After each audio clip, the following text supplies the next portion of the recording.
Welcome to the Paywall Podcast, where we discuss paywalls and paywall strategies for news and magazine publishers. This episode of the Paywall Podcast is brought to you by Leaky Paywall. Leaky Paywall is the most flexible WordPress subscription platform. Find out more at leakypaywall.com. And now for today's episode. Okay, today, this is a pretty neat little case study we're going to share with you guys about a news publisher based in New York City, and they doubled their paid subscriptions in 1 year. How did they do it? We're going to dig in on the Paywall Podcast. Hi, Tyler. Hello. Good to see you again, chat with you again. We are going to look at the screen a little bit, but we'll talk through most of it. Now, the publisher is Upper East Site, which is a good play on words for Upper East Side in New York City, New York at all. Can you work with these guys? I have worked with them for some time. I've talked to them once, and let's dig in. Give us a little background about who they are. Yep.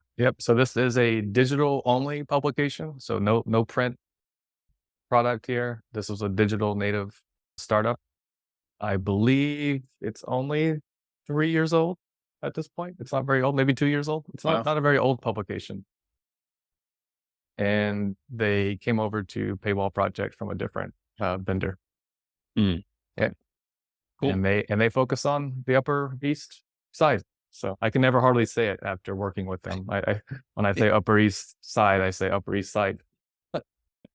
Yeah, it's a good neighborhood in New York. I know it a little bit. Had a roommate that was from the Upper East Side on Lexington. Okay, cool. And one thing that I know we talked about before is their content setup. They are very much focused on food and crime. Right. Is that still correct in your opinion? Oh yeah, for sure. That's what gets the clicks. And not only does it get the clicks, but it also gets the conversions. So they've spent time on figuring out what people want and what they don't want. And so these are the two categories that they found of most interest to their crowd. Nice. Yeah. And so let's keep drilling down into like why they were able to really scale subscriptions and the content. I actually went through their homepage just for fun today and looked at what category all their articles on their homepage fell into. So they have 21 articles currently posted. 10 of them are crime, which is almost 50%. And 6 of them are food, which is almost a third. And then the rest are like a mix of general news from the neighborhood, from the area.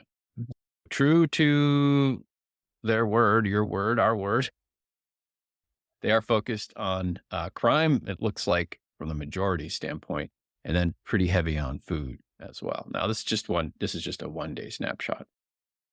So I think that's pretty interesting. Okay. And where do we go next here? I have some notes here about when I chatted with, is it Mike? I forget. Mike. Because right now it's set up as a hard paywall, which if you've been listening to us chat about converting paid subscriptions, you'll be freaking out a little bit because we usually talk about the free registration and the nurturing funnel, which is valid for most publishers. But we do get asked a lot, like, when does a hard paywall make sense? And usually it's because you have a strong brand, like the Wall Street Journal. People know about you. They come to you. They know what to expect because of that brand, and they're willing to pay for it. And so you just need to be strict about pay. But the other reason is you have a high traffic site. You're building a brand. You have content that people really want, and you're getting quite a lot of traffic, and you just need to convert the traffic. So I don't know really what to call it, but you're on the mature end of the content scale. So you can literally just draw the line and say, you know what, if you want access to it, you have to pay because people want it. There's demand built in there. Yeah. Now, And that's how this is set up, right? Hard Yep. paywall right now. That's right. Yep. Yep. And I would add that a third thing that I think makes them successful at doing a hard paywall, they're not a legacy publisher. Again, they're fairly new, right? They've only been around a few years. It is the size of their newsletter list. Mhm. It's a big list of people. Maybe at some point they had some free sign up, free registration model. I don't know how they collected their list initially, but they've got a big one and that drives traffic like crazy. And if you've got people that are interested and you've got a hard paywall and you know exactly what they want to read, which in this case is crime and food, then you Right. probably have a high chance of getting them to convert. And I will also say that it's not like they send a newsletter once a week. There could be 10 or 15 newsletters over the course of a week. Updates, like alerts. There was a story about asbestos, like something happened in the community, like cleanup or whatever. Like they're alerting the community of breaking news. It's a blitz of emails that their audience receives. And I think because of that, they've got a strong subscription and retention rate. Yeah. I want to talk about the newsletter a little bit and also circle back to their paywall. But the newsletter, I had a conversation yesterday with someone who's a newsletter consultant. They're going to come in on a future podcast. His name is Scott. And we were talking about like, how much is too much email? Where do you get to the point of saturation? And publishers sometimes fear, like usually publishers are under sending, like they're really not sending enough, especially if they're doing like a weekly email instead of a daily email. And one publisher I talked to was like, we're probably oversaturating. Like we're sending newsletters constantly. But as I dug in, I found out that I don't know what percentage, but a big chunk of them were promotional. Yeah. It wasn't content that was oversaturating the readership. It was their promotions that were oversaturating the readership. For sure. And it's newsletters, like automated newsletters that have the same subject and kind of rehash like what seems as the same kind of content every day. Those kinds of newsletters get low open rates. Whereas if you're customizing the newsletter just a little bit with a custom subject and some preview text, and you're adding a little bit of flair for each newsletter, those open rates will go up. Yeah. And I think you can afford to send more often. And you can get above that 50 or 60% open rate, especially if you know the audience. If you know the audience, in this case, wants crime and food, and they're opening that stuff, then send it to them and see when they stop opening.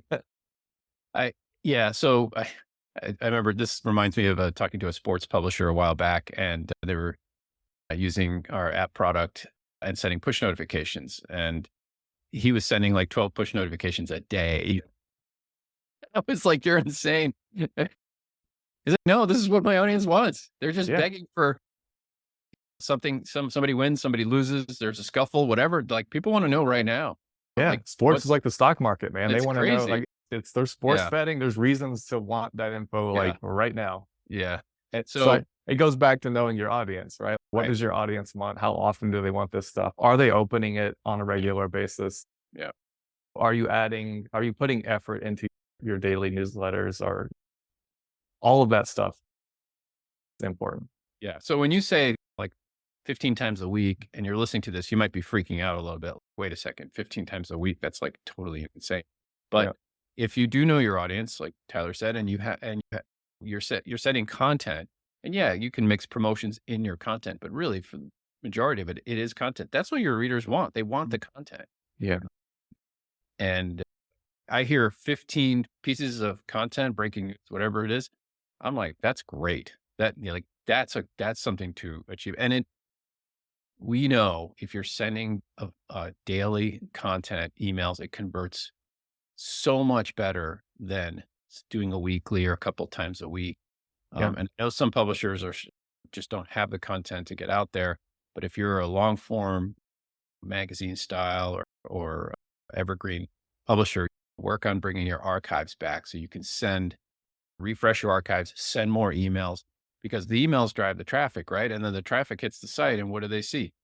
They see upgrade messaging to That's pay. right. Yeah. And then it also, once they do get to that point where they sign up, because in the case of Upper East site, they're a hard paywall. So anyone who's getting the newsletter, they're instantly getting that subscriber login if they're not already logged in. This acts as a retention tool. So That's right. they feel like they're getting their money's worth from I forget how much this is, $7 a month or something, or $100 a year. I'm not quite sure. That's right. That's right. So it acts as a retention tool for your existing audience. Yeah, I love it. Do they have, so if you're looking at this, they have a big banner at the top. There's a hard paywall right now, and they have this big banner that says sign up for our free newsletter, which is great because that's okay. With a metered paywall and a free registration, you're really forcing a great email list build. In this case, though, with a hard paywall, the downside is you have to ask for the email instead of require the email. If you're going to do a hard paywall, then I would do exactly what they're doing by having the newsletter promotion, absolutely front and center, which, with all the advertising that's running on the site, and there's a fair amount of ads here, I think they pulled the smart move of saying, you know what, they could easily sell the top spot to an advertiser, but instead they're like, nope, we're not going to sell the top spot. We're going to make the top spot the email news generator, which I thought was really smart. Yeah. Really smart. So do that. Get the email address first. Do they have a paid subscriber newsletter, premium newsletter? Do you know?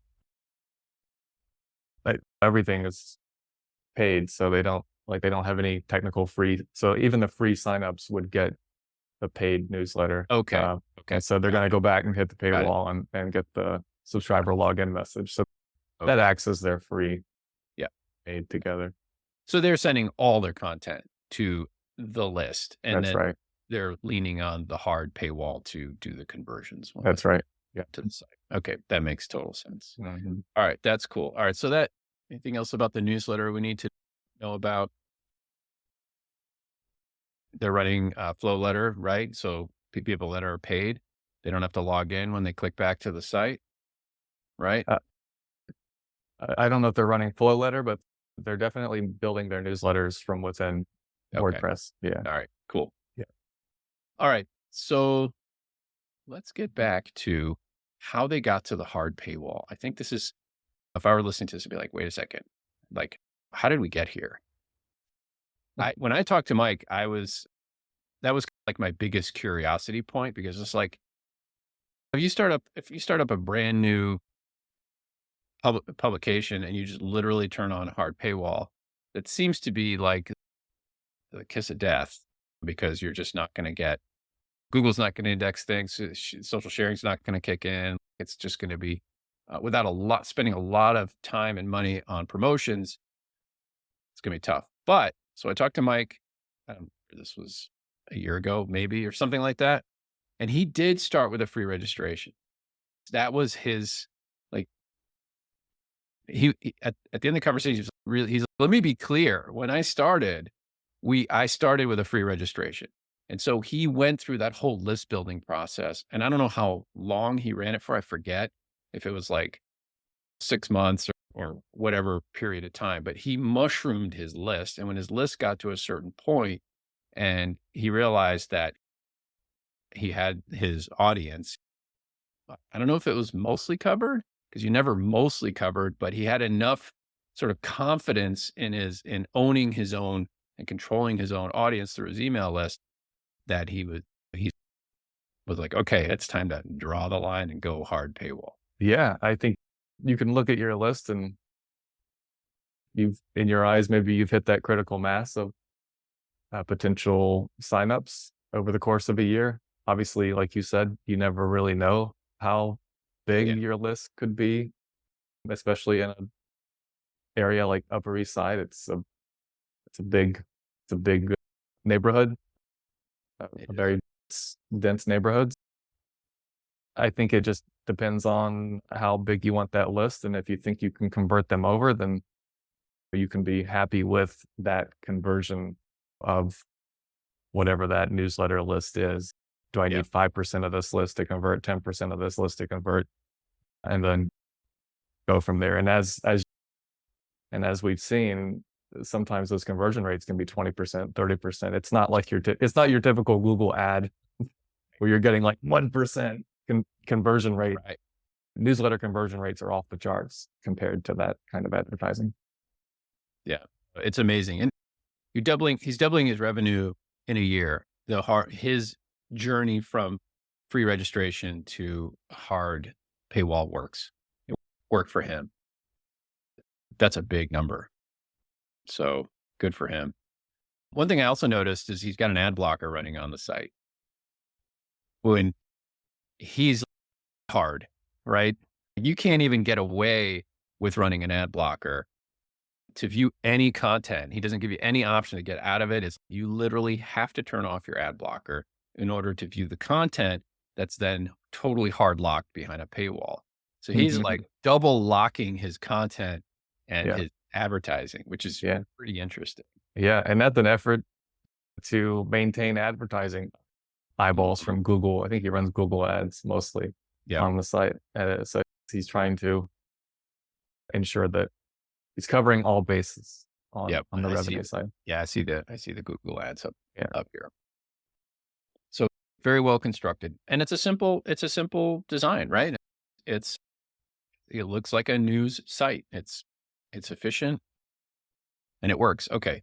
So let's talk a little bit about subscription levels, because I thought this was pretty interesting. Actually, I'll just click in to an article here. There we go. And then here we go. So what is the message? You get in the box, already a subscriber, log in. Okay. Or the big call out is continue reading with an Upper East site subscription.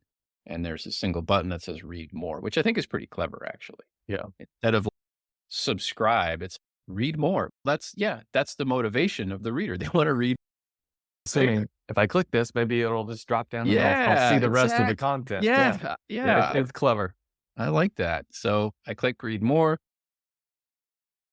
So we're coming out of the article and we're going straight to the subscription page that has 3 choices on. So this, I feel like this is pretty interesting to look at. So we have the $6.95 per month. You get unlimited articles, and that's like the low tier plan. And there's an annual. You can save 10 to 20% depending on the plan. If you go annual, $69 on the base plan for the year. Then you have, he calls that the observer plan, which is, I think, clever. And then the ally plan, which is the middle tier plan, is $9.95 per month or $99 per year. I like these price points. And he adds commenting privileges, which I think is interesting. So I actually haven't looked. Is there commenting going on? There is. Okay. And can you only see it when you're... That's right. When you're logged in? Yeah.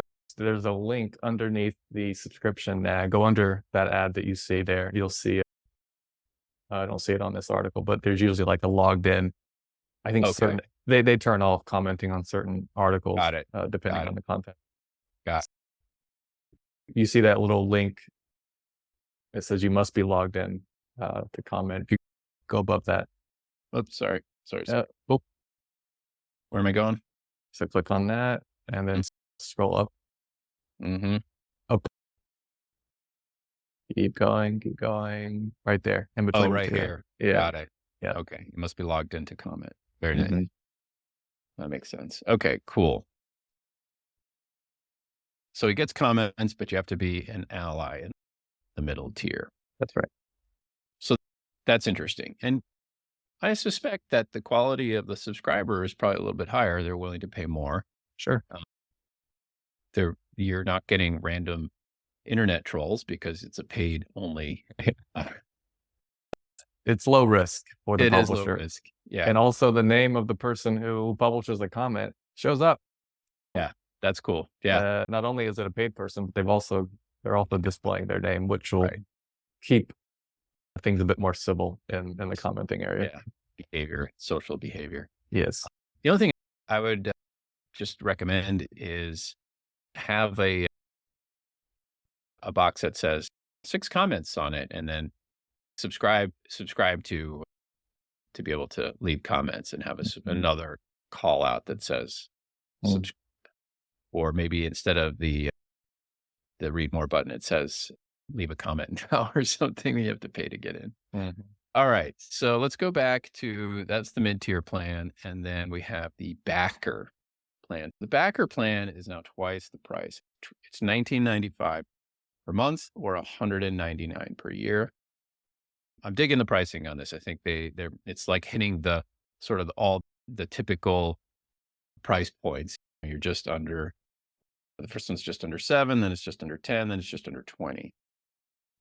Those are good pricing. Now, it is New York City, so the price level is higher if you're listening to this, but I feel like this could be pretty fair in a lot of places. But yeah, especially given the 3 tiers, right? They've got options. If they can't afford the $19.95, they can go down to $9 or $6.95, which I think the $6.95 could be higher, honestly, as a starting point. I agree totally. Yes. Yeah. For sure. $9.95 is a good starting point. I think if you're not sure as a publisher, start there and work your way up or down as you need. Don't work up. Yeah. So I'm glad you said that, because I agree wholeheartedly. If he's doubled subscribers in 1 year, that means he's priced a little too low. Like, that's a great success story, but that means his pricing is probably off a little bit. It means it's been almost a little too easy to get on. I agree. $9.95 for the base plan, the observer plan, I think would be the perfect starting point. Yeah. And then go up from there. And then the backer, maybe it's the allies $14.95, and then the backer is $24.95, something like that. Mhm. All right, so let's look at the backer plan. The backer plan is of interest because it's not an ad-free plan, but it's a limited ad plan. Do you have any specifics on what ads still get shown? I'm not actually sure on that. Okay. I just know that certain ad spots are removed based on the leaky paywall level. So from the technical side, how that works. Yeah. And for a excuse me, and for a news publisher that has ad-free plans, we've seen a lot of success in this department. So offering a higher tier, either you include ad-free with your main tier and you have a single tier and you keep it simple, or what Upper East Side is doing here, having that highest tier reduce the amount of ads. It works. I've seen it work on other sites. Does it work here? Are people signing up for it? I don't know. I haven't checked. I honestly, I think the majority is your observer plan, yearly and monthly are the vast majority of subscriptions. Yeah. But the middle plan says most popular. Yeah. I don't know. I haven't checked in a while. It might be true. It might be true that $9.95 might be their most popular plan. I haven't checked in a while. Yeah. We looked at this. We actually recorded a podcast on this a few months ago, and we never published it for a variety of reasons, but I'm glad we finally got back to them. Yeah. And to have the growth rate, it was a good stimulus for this podcast. But they had 4 plans. They had 4 price plans about 6 months ago or something like that. So it's nice to see that they've slimmed it down to 3. I'd say 3 is your max in terms of what you want. Okay. So we have discussed a lot of things here. We have anything else we should cover as far as the setup for Upper East Side here? They've doubled their subscription revenue in 1 year. They went from a free registration to a hard paywall. They have a hard ad blocker on the site. They send a lot of newsletters every week, 15 times a week or some such number. It's content. And that seems like the magic combo for growing this revenue, this Yeah. amount of revenue. Yeah. The model is start with a free registration, grow the list like bananas, then lock down the site hardcore. Everything's locked down. Can't do anything. Can't read anything. Can't even see the site with an ad blocker. Right. And then just start converting people and use the newsletter list that you've cultivated and just send like crazy. And I think also a key ingredient is knowing exactly what this neighborhood wants to read about. If you don't know that, then you're not going to convert people. So you need to know what they want. And then you'll get those high open rates on the newsletter, and you'll get those retention rates improved, and you'll get more signups. All right. That sounds like a good place to wrap it up. Thanks, Tyler. Thank you. Catch you next time.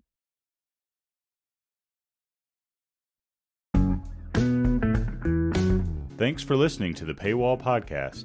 If you'd like to get in touch to discuss subscription strategy, go to leakypaywall.com. See you next time.